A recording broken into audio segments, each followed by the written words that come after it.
오늘은 약한 은혜라는 제목으로 함께 말씀을 나누겠습니다. 고린도후서 11장 12장에는 약하다라는 약함이라는 단어가 여러 번 등장합니다. 바울 사도는 지금 우리가 읽었던 구절의 말씀에도 약한 것을 자랑한다라고 말씀하는데 11장 30절에도 보면 내가 부득불 자랑할진대 내가 약한 것을 자랑하리라. 약한 것을 자랑한다. 약한 것을 자랑한다는 게 쉬운 게 아니죠. 그리고 그것은 상식적이지도 않을지도 모릅니다. 이 라틴어에 코로나 모랄리스라는 말이 있는데 코로나라는 게 우리는 이제 전염병 때문에 굉장히 안 좋은 단어가 됐지만 코로나는 왕관이라는 뜻이거든요. 근데 코로나 이게 그리스 신화에서 왔다고도 하고 로마의 왕관 이래 가지고 여러분들이 검색해 보면 왕관이 여러 개가 나와요. 모양이 우리가 잘 알고 있는 월계수를 쓰고 있는 그런 왕관도 있을 거고 그 중에 하나가 이제 코로나 모랄리스인데 이거는 왕관이 여러분 생각해 보시면 그 왕관이 성벽 모양을 하고 있는 왕관이 있습니다. 그 이제 성벽관이라고도 하고 그렇게 부르는 왕관인데 그것이 이제 어떤 뭐 성벽을 지키는 신에게 씌워지는 왕관이다 이렇게 말하기도 하는데 또 어떤 유래에 보면 전쟁이 일어났을 때 성벽에 제일 먼저 올라가는 자에게 주는 상이 바로 이 코로나 모랄리스였다는 겁니다. 그러니까 성벽에 올라가서 이렇게 1등이 되는 사람에게 주는 게 왕관인데 바울 사도는 성벽에서 내려져서 도망을 치는 초라하고 비참하고 연약한 그런 사람이었고 도리어 그것을 자랑한다는 겁니다. 40에 하나 감한 매를 5번 맞고 3번 태장으로 맞고 돌로 맞고 파선하고 일주일 동안 깊은 바다에 빠지고 또 강의 위험, 강도의 위험, 동족의 위험, 이방의 위험, 시내의 위험, 광야의 위험, 바다의 위험, 거짓 형제 중의 위험, 수고하고 애쓰고 여러 번 자지도 못하고 줄이고 목마르고 여러 번 굶고 춥고 뭐 등등 그 약함, 바울 사도는 약한 사람이다라는 것을 스스로 고백하고 도리어 약함이 자랑이라 이렇게 말하는 겁니다. 그게 참 가능할까? 우리도 부르는 찬양에도 보면 약할 때 강함 대신에 뭐 그런 찬양도 있고 또 내가 약할 때 강함 주고 또는 뭐 약한 나로 강하게 그런 찬양들 있잖아요. 다 똑같은 본문입니다. 약함이 강함이 되고 약함이 은혜가 되고 약함이 능력이 되고 과연 우리가 약함을 강함으로 약함을 능력으로 약함을 은혜로 알고 살아가고 있는가 이렇게 한번 스스로 돌아보게 되는 겁니다. 사실 지금 바울 사도에게는 이 아픔이 있죠. 여기에 가시라는 말이 나오는데 가시 7절에 보면 여러 계시를 받은 것이 지극히 크므로 너무 자만하지 않게 하시려고 내 육체에 가시를 주셨다. 이 스콜롭스라는 이 가시라는 단어는 땅바닥에 대고 박는 말뚝 또는 끊임없이 그를 짜증나게 하는 가시. 어떤 학자는 몸속에 도저히 제거가 불가능한 날카롭고 고통스러운 어떤 것이라는 그런 개념이 가시였을 것이다. 이렇게 말하기도 합니다. 사람들에게는 누구나 다 가시가 있다고 할 수 있겠죠. 학자들은 바울에게 있는 가시가 뭘까 연구를 많이 합니다. 그러나 뭐 정확한 증빙 자료가 없기 때문에 그것은 바울 사도가 오랫동안 당했던 핍박이었을 거다. 또는 감각적으로 맞닥뜨리게 되는 유혹이었을 거다. 바울 사도가 언어에 장애가 있었다는 말도 있습니다. 또는 안 질환이 있었고 간질이 있었고 그 외에 여러 가지 가능성이 있는 가시에 대한 이야기. 또 어떤 학자는 바울 사도의 가시, 이 괴로움이 어떤 특정한 하나로 나타나지 않는 것, 이것이 또한 시사하는 바가 크다는 거죠. 오늘 우리에게도 뭐라고 딱 얘기하지 못하는 가시가 있죠. 여러 가지 많은 그런 가시가 있습니다. 병이 들거나 또는 불의의 사고를 당하거나 또는 우리에게 있는 재산의 부족, 물질이 좀 적은 거, 권력이나 힘이 없는 거, 또는 학식이나 학벌이 없는 거, 등등 우리에게 약하다고 하는 것들이 많이 있을 수 있겠습니다. 바울 사도에게 그런 가시가 있었다. 우리에게 있는 여러 가지 병이나 또는 우리 삶에 일어나는 일들이 우연이 아니라 하나님의 그 섭리 가운데 있는데, 물론 대다수의 일들은 우리가 뭔가 잘못해서 하나님 우리에게 깨우쳐 주시려고 그렇게 일어나는 일일지도 모릅니다. 그러나 때로는 도무지 이해할 수 없는 그런 어려운 일들이 우리 가운데 생기고, 몸도 좀 내가 더 욕심을 내는 것도 아닌데 조금만 더 건강했으면 그런 생각도 들고, 그런데 하나님이 나에게 가시를 주신 거죠. 예수님이 겟세마네 동산에서 기도하신 것처럼 바울 사도도 주님에게 간절히 기도했을 겁니다. 주여, 이 가시를 없애 주옵소서. 그렇게 한 번, 두 번, 여기 기록에는 세 번이나라는 말은 여러 차례 드렸다는 의미가 되겠죠. 하나님, 이 가시를 없애 주옵소서 기도했는데, 그런데 하나님의 응답이 없는 거죠. 우리는 기도하면 하나님이 다 예스, 그래 해줄게, 이거를 기도로 생각하고, 기도해라 들어줄 거다, 기도해라 응답받을 거다, 기도하면 기적을 낳는다, 이렇게 생각하시잖아요. 그러나 때로는 하나님이 노라고 하시는 것도 응답이고 하나님이 침묵하시는 것도 응답인데, 우리는 가끔 잊어버릴 때가 있습니다. 주님께서 응답하시기를 9절에 보니까 내 은혜가 내게 족하도다. 이는 내 능력이 약한 데서 온전하여짐이라. 나의 은혜가, 내가 너에게 주는 은혜가 족하다. 바울 사도는 부족하다고 느끼고 아프다고 느끼는데, 그래서 속히 고쳐달라고 하는데 주님께서는 내 은혜가 너에게 족하다. 오히려 나의 능력은 약한 데서 온전하여진다, 이렇게 말씀하시는 겁니다. 우리는 보통 능력 안에서의 능력을 생각을 하지만, 여기 말씀 속에서는 약함 속에서의 능력, 약함 안에서의 능력. 그러니까 어떻게 보면 은혜라는 것도 약함 안에서 깨달아지는 은혜. 그래서 우리 국어 문법에는 좀 안 맞지만 약한 은혜, 영어의 Grace in Weakness라고 제목을 잡아보았습니다. 약한 은혜. 그러니까 우리는 강해야 되고 용감해야 되고 힘이 세야 되고 물질도 좀 많아야 되고 등등, 그런 거를 추구하면서 살아가죠. 그런데 지금 바울 사도는 약함을 드러내고 약함을 고백하는 가운데 있습니다. 그리고 그것 때문에 심히 고민을 했는데 주께서 다시 한번 확정 지어 주시기를 나의 은혜가 너에게 족하다. 그러니까 나의 능력은 약한 데서 온전하여진다.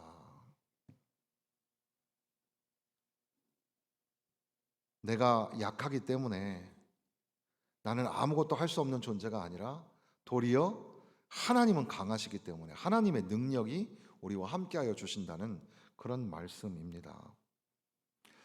그러나 세상의 가치관은 그렇게 가르쳐 주지를 않죠.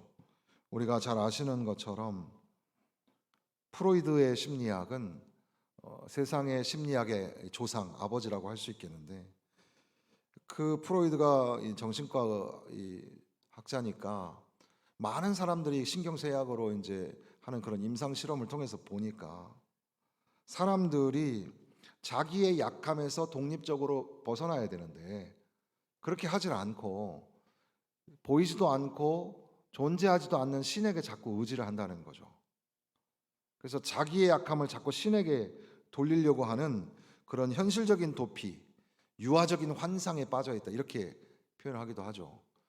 그게 오늘날 세상의 가치관입니다. 그래서 세상에서는 야, 약한 그 자리에 머물러 있지 말고 일어나야지, 빨리 힘을 내야지, 용기를 내, 멋지게 살자 인생. 그게 이제 세상의 심리학입니다. 심리학이라는 것은 세상의 모든 학문이 또는 인문학이 다 우리 인간에게 적절하게 도움을 주는 거기 때문에 그걸 다 경시하고 적대시할 필요는 없겠지만, 그러나 사실은 그것이 다 옳은 건 아닙니다. 오늘 성경이 우리에게 말씀하시는 것처럼 그게 아니라 오히려 우리가 약하다는 것을 정직하게 고백할 때 비로소 우리 안에 은혜가 새롭게 발견되어집니다. 우리는 약하지만 하나님은 능력이 많으시니까 하나님의 능력이 우리와 함께 하시면 우리가 그 안에서 은혜를 누리는 삶을 살아가게 되죠. 사랑하는 성도 여러분, 여러분 모두 다 은혜가 넘치시기를 바랍니다. 하나님의 은혜가 넘쳐나는 삶을 사시기를 주님의 이름으로 축원합니다. 윌리엄 브릿지라는 16세기 그 영국의 그 청교도 목사님이 계셨는데, 이분은 젊은 나이에 캠브리지에서 석사 학위를 받았던 그런 분이기도 하죠. 이분은 이제 은혜가 약한 성도가 어떻게 회복할 수 있는가라는 주제의 글을 쓰시는 중에 참된 은혜가 뭐냐, 이런 내용이 있어서 제가 좀 간단하게 소개를 해드리면, 참된 은혜가 적어도 한 67가지가 되는데, 참된 은혜는 더 큰 은혜를 대적하지 않는다. 참된 은혜는 낮아도 높은 은혜를 대적하지 않죠. 그러니까 우리가 참된 은혜를 누린다라고 할 때는 큰 은혜하고 비교해가지고 내가 가진 은혜는 너무 부족해 하고 서로 갈등 구조를 갖지 않는다는 거예요. 큰 은혜와 내가 가진 은혜가 같이 연결되어 있다는 사실이죠. 그게 참된 은혜를 추구하는 겁니다. 참된 은혜는 시험을 사랑합니다. 참된 은혜는 시험을 원망하는 게 아니라 시험을 사랑합니다. 자기의 모든 행동을 햇살에 비추어 내듯이 그렇게 정직하게 하나님의 시험대 앞에 서게 되는 거죠. 그럴 때 비로소 우리는 은혜를 만나게 됩니다. 참된 은혜는 하나님의 길을 더욱 알고 싶어 하고 더 깊은 진리를 탐구하고자 합니다. 여러분, 은혜 받으셔야 합니다. 은혜 받으시려면 하나님의 말씀을 잘 들으셔야 됩니다. 하나님 말씀을 듣지 않으면 여러분 은혜 생활 할 수가 없어요. 하나님 말씀을 그런가 하여 묵상하고 깊이 연구하셔야 합니다. 그렇게 하나님의 말씀을 잘 듣는 사람은 은혜가 넘치는 삶을 살아요. 하나님 말씀을 듣지 않고 교회에 그저 구경꾼처럼 다니는 사람들도 많아요. 그 사람은 예배 시간엔 잘 보이지 않아요. 설교를 듣는 시간에는 없어요. 그러니까 자기가 듣지 않으니까 다른 사람에게 은혜를 나눌 수가 없어요. 항상 은혜에 메마른 사람이 되죠. 교회 다니는데도 불구하고 은혜에 메마른 사람이 되면 얼마나 불행한 사람입니까? 여러분 모두 은혜가 넘치는 삶을 사시기를 바랍니다. 그러려면 하나님의 말씀을 자꾸 듣고 연구하셔야 됩니다. 참된 은혜는 통회와 겸손에서 시작됩니다. 은혜 받기 원하시면 참된 회개로 나아가셔야 합니다. 평가하고 비평하고 판단하는 게 아니라 여러분 회개하셔야 됩니다. 저는 극단적으로 우리 어른들에게 말씀드리는데, 오늘 우리가 하루 더 사는 이유가 뭡니까?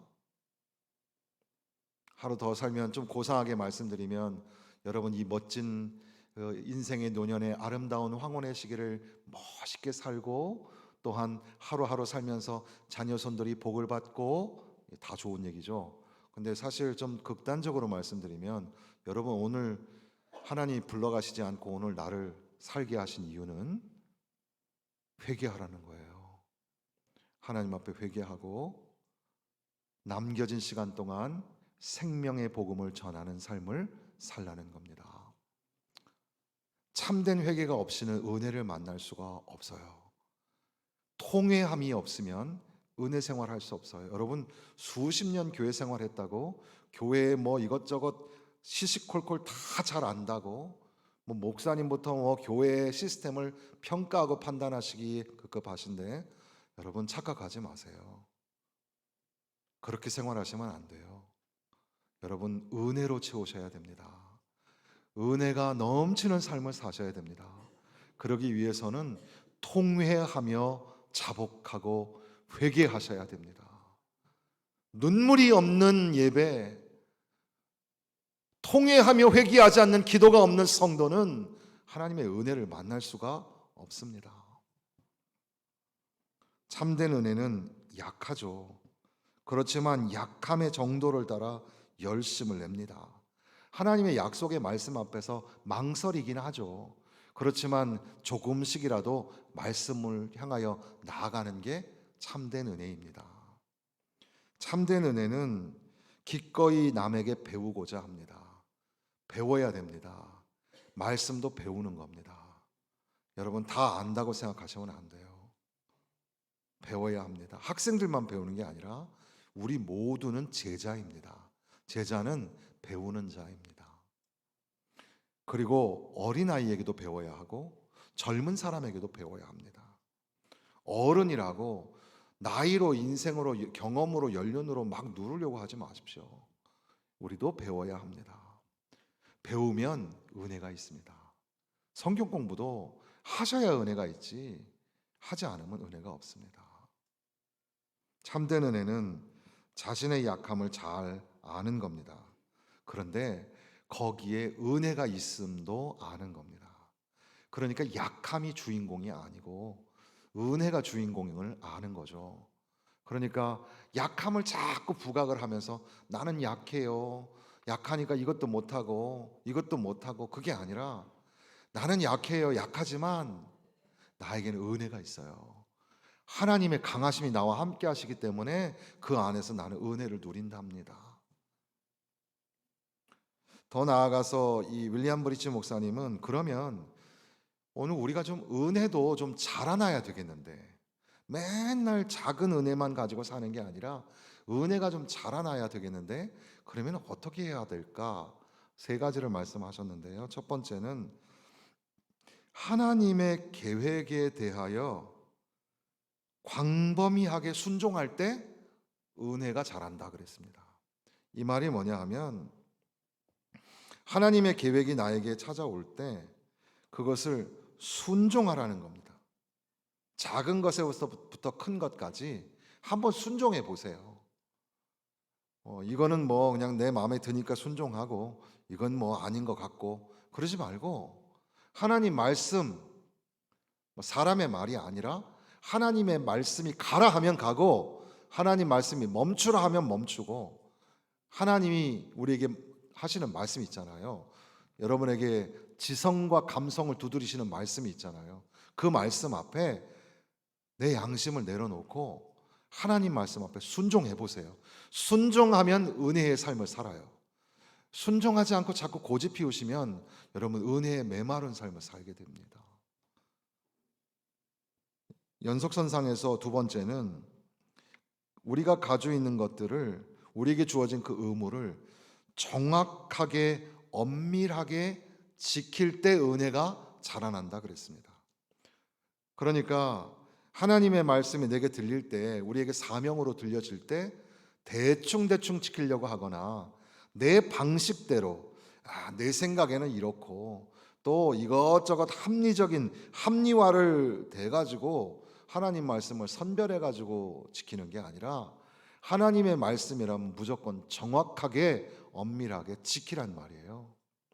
글을 잘 쓴다는 건 글을 쓰는 용지, 종이가 많이 소비가 되고 거기에 막 글자를 많이 집어넣는 소위 우리 젊은 아이들이 깜지 뭐 이런 얘기 하잖아요.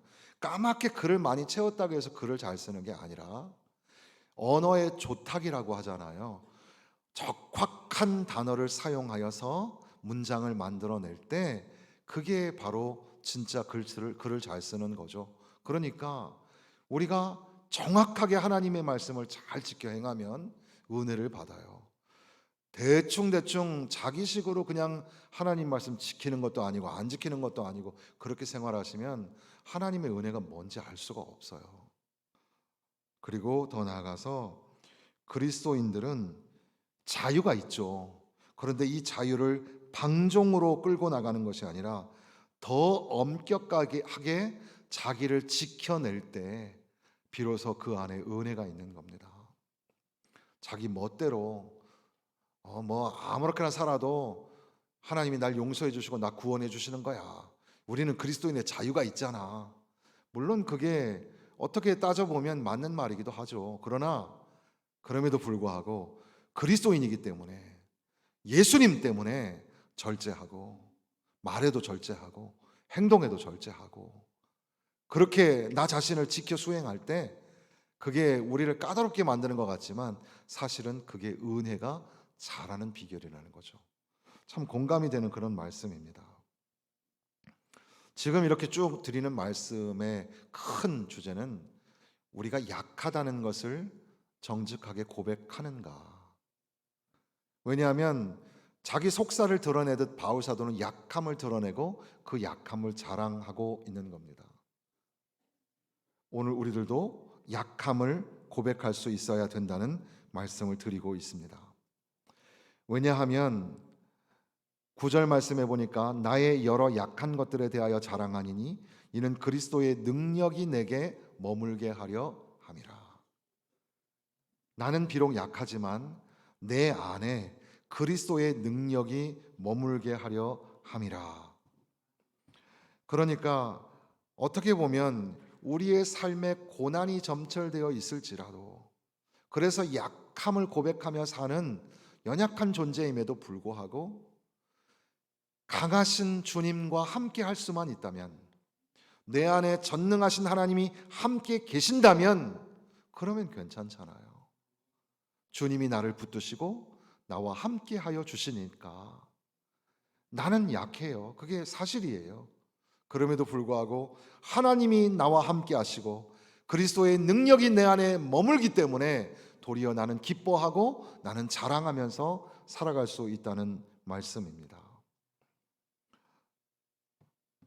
오늘날 현대인들은 여러 가지로 많은 그런 약함을 토로하면서 삽니다.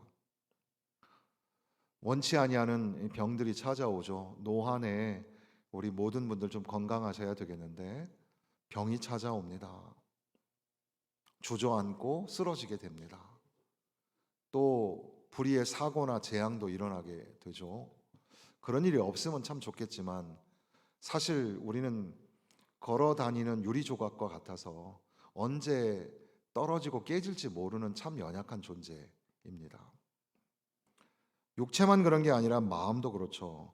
정신질환도 있고, 제가 아는 교회에서 자란 저보다 한 살 위의 그 누나인데 성악을 전공하고 그래서 노래도 참 잘하고 한번 여러분들에게 들려드리면 참 좋겠다 싶은 아름다운 목소리를 가졌고 그렇게 찬양을 잘하는 분이었는데 이제 결혼을 할 때쯤이었던 것 같기도 하고 전 정확하게 잘 모릅니다. 떠난 지 오래되어서. 그런데 들려오는 이야기는 그 정신질환으로 인해서 가끔씩 약을 먹지 않으면 그게 심해져 가지고 막 여러 가지 그 불안 증세를 보이고 강박 증세를 보이고 그렇게 참 불쌍하게 사는 모습을 보게 됩니다. 참 늘 어려서부터 착하게 자랐고 또 그렇게 찬양을 부르면 참 은혜가 넘치는 그런 목소리를 가졌는데 어떻게 그런 일이 있을까 참 안타깝기도 하고, 사실 우리가 알아보지 않아서 그렇지 우리 성도들 중에도 우리 이웃들 중에도 육체적으로 또는 정신적으로 병들어 아파하는 사람들이 많이 있습니다. 또 고통의 고난의 상황 속에 힘들어하고 이렇게 비명도 지르지 못하며 숨지기는 사람들도 참 많이 있습니다. 그런데 이러한 약함이 좌절로 절망으로 자기 연민으로 빠지지 않고 오히려 그 약함을 자랑하고 그 약함 속에서 강한 하나님의 능력을 만나게 된다면 얼마나 좋을까. 그러니까 바울 사도는 자기의 약함을 드러내며 오히려 내 안에 계신 예수 그리스도를 선포하고 있는 겁니다. 나는 비록 약하지만 내 안에 그리스도의 강함이 함께 하시기 때문에 하나님의 은혜가 내 안에 넘쳐난다는 거죠. 그러니까 예수 그리스도에게 고정하고 내 안에 강한 능력이 되시는 주님을 내 안에 모시고 살 때 우리 안에 하나님의 능력이 나타나게 된다는 겁니다. 사랑하는 성도 여러분, 여러분의 삶에 은혜가 넘쳐나기를 바랍니다. 교회 오셔서 주일 한 주간을 지나면서 우리가 새벽에도 잠깐 기도했지만 이 구원의 은혜와 그 감격과 기쁨이 없는 삶을 사는 사람들은 참 불행한 사람이잖아요. 여러분의 삶에 구원의 은혜와 그 감격과 기쁨이 다시 회복되게 하기 위해서 예배는 기억입니다. 기억. 지난주에 드렸고 오늘 또 다시 드리잖아요. 이 예배는 기억이에요. 너는 하나님의 사람이다. 죄로 말미암아 죽을 수밖에 없었지만 하나님의 독생자이신 예수 그리스도께서 피 흘려 죽으심으로 인하여 너가 살게 되었고 천국 백성이 되었다. 이것을 기억하는 것이 예배입니다. 여러분의 삶에 은혜가 회복되고 기억되어지고 은혜가 넘치는, 은혜가 풍성한 삶을 살아가셔야 될 줄로 믿습니다. 그러기 위해서 우리는 약함을 고백해야 하고 약함을 직시해야 하는 거죠. 그러나 약함에 함몰되어 주저앉는 것이 아니라, 약함이 주인공이 아니라 그 안에 하나님의 은혜, 내 안에 머물고 계시는 강함, 그리고 내 안에 능력으로 임하시는 주님을 만나야 됩니다. 그래야 마지막 절에 보니까 그러므로 내가 그리스도를 위하여 약한 것들과, 여러분이 약한 것들이 있죠. 능력은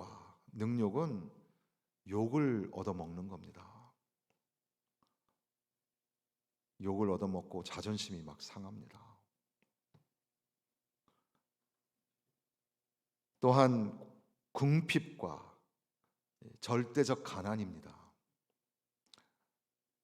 남들 앞에서는 그냥 뭐 사는 것처럼 보이지만 은밀한 중에 절대적 가난에 허덕이는 사람들이 얼마나 많은지 모릅니다. 박해는 외부적으로 나에게 고통을 주는 거죠. 공격을 하는 겁니다. 곤고는 가난과는 좀 다른, 어떻게 보면 좀 비참함이라고 할 수 있겠습니다. 이러한 약함과 능욕과 궁핍과 박해와 곤고 중에도 그리스도를 위하여 나는 기뻐하노라. 내가 약한 그때에 강함이라. 바울 사도는 여전히 약합니다. 그러나 주님이 강하시기 때문에 바울 사도는 은혜의 사람이 되고 예수 그리스도 안에서 능력을 힘입는 사람이 됩니다. 사랑하는 성도 여러분, 우리도 약함을 고백하고 약함을 토로할 수밖에 없는 연약한 존재입니다. 그러나 여러분의 삶 속에 주님이 함께 계시고 강하신 주님이 우리를 붙잡아 주셔서 다시금 일어나게 하시는 줄로 믿습니다. 우리 힘으로는 일어날 수 없어도 하나님이 우리를 붙잡으시고 우리를 일으켜 주시고 우리와 동행하여 주시고 우리와 함께 우리를 보호하여 주시는 줄로 믿습니다. 말씀을 맺으면서 약함이 뭘까? 여러분은 뭐가 약하세요? 이 말씀을 쭉 들으면서 약함에 관하여 분명히 뭔가 생각을 하셨을 텐데 어떤 걸 여러분의 약점으로 또는 약함으로 생각하고 있습니까?